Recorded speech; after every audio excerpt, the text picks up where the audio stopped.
ایک حدیث میں حضور نے فرمایا پورے کرۂ ارضی پر نہ کوئی گھر بچے گا اور نہ کوئی خیمہ جس میں کہ اللہ کا دین داخل نہ ہو جائے. متن آپ پڑھ لیجئے گا اس کتاب سے. ایک حدیث میں فرمایا اللہ نے مجھے پوری زمین کو سکیڑ کر لپیٹ کر دکھا دیا, پوری زمین دکھا دی. اور یہ بات سن لو مجھ سے, میں نے زمین کے سارے مشرق بھی دیکھ لیے, مغرب بھی دیکھ لیے, اور جو جو علاقے بھی زمین کے مجھے دکھائے گئے ہیں ان سب پر میری امت کی حکومت قائم ہوگی. یہ احادیث آپ اس کتاب سے میں پڑھ لی.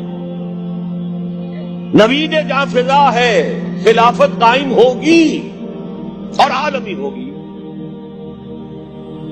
اب دو باتیں مجھے عرض کرنی ہے. پہلے تو اسی نوید کے سلسلے کا آخری حصہ کیا ہے. 3 احادیث اس کتاب سے میں آپ کو ایسی ملیں گی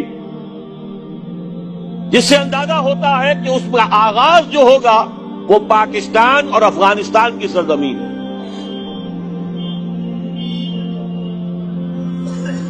اس لیے کہ جب یہ بھٹی دہکے گی, یہود اور مسلمانوں کی جنگیں, کتاب الملاحم, اور جب وہ الملحمۃ العظمی آخری جنگ آرمگڈون تاریخ انسانی کی عظیم ترین جنگ ہوگی, عالم عرب میں جو رہنما ہوں گے, جو قائد ہوں گے, جو سپہ سالار ہوں گے, وہ حضرت مہدی ہوں گے.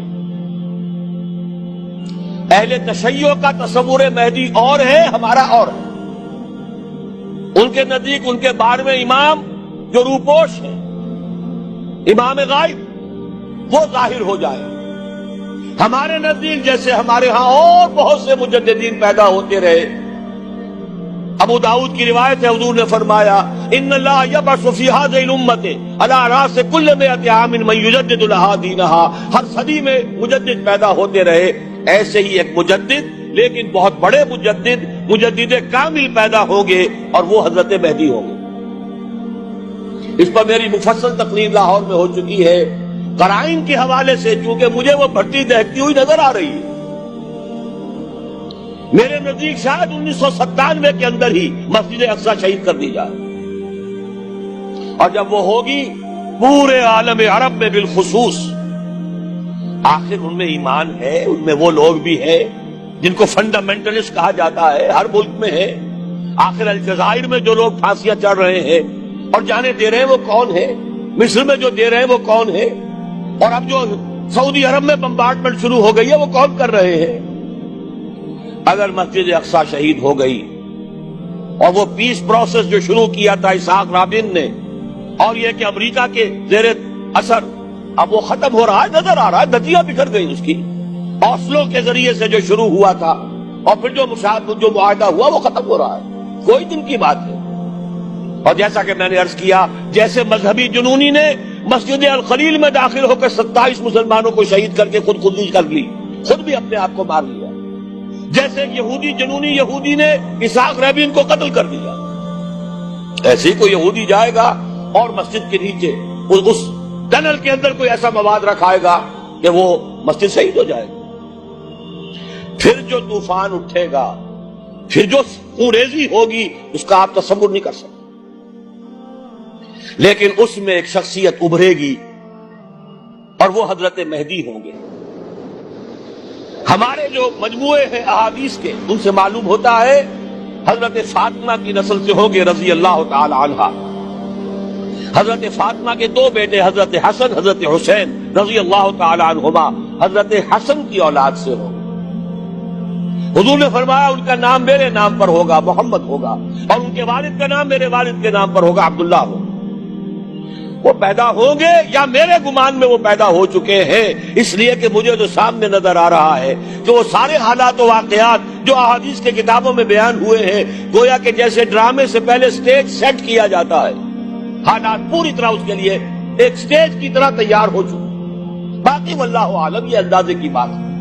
یقینی بات یہ ہے کہ ہوگا, لیکن جب عالم عرب میں یہ بھٹی دہکے گی,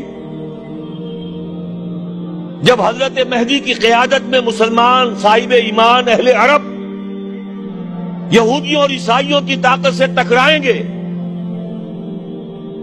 تو ان کی مدد کے لیے دو جانب سے اللہ تعالی کچھ بھیجیں گے مدد. ایک تو آخری مرحلے میں مدد آئے گی حضرت مسیح عیسیٰ ابن مریم کا نزول، جو یہودیوں کی طرف رسول بنا کر بھیجے گئے تھے. انہیں یہودیوں نے اپنے خیال میں سولی پر چڑھا دیا، لیکن اللہ نے فرمایا وما صلبوہ وما قتلوہ ولکن شبہ لہم بل رفعہ اللہ الیہ. اللہ تو اپنی طرف اٹھا کر لے گیا. اور احادیث صحیحہ جو کہ ہمارے ہاں متواترہ کے درجے میں، وہ احادیث جو صحیح ہیں کی ہیں، ان سے ثابت ہے کہ حضرت عیسیٰ ابن مریم دوبارہ زمین پر آئیں گے. اور یہودیوں کا سب سے بڑا سرغنہ جو خود مسیح ہونے ہی کا دعویٰ کر رہا ہوگا، مسیح الدجال، اسے حضرت مسیح قتل کرے. لیکن ایک دوسری حدیث سے معلوم ہوتا ہے کہ مشرق سے فوجیں آئیں گی حضرت مہدی کی مدد کے لیے. یخرجون ناس من المشرق یؤدون للمہدی یعنی سلطانہ. مشرق کی طرف سے فوجیں آئیں گی کہ جو مہدی کی حکومت کو مستحکم کرے.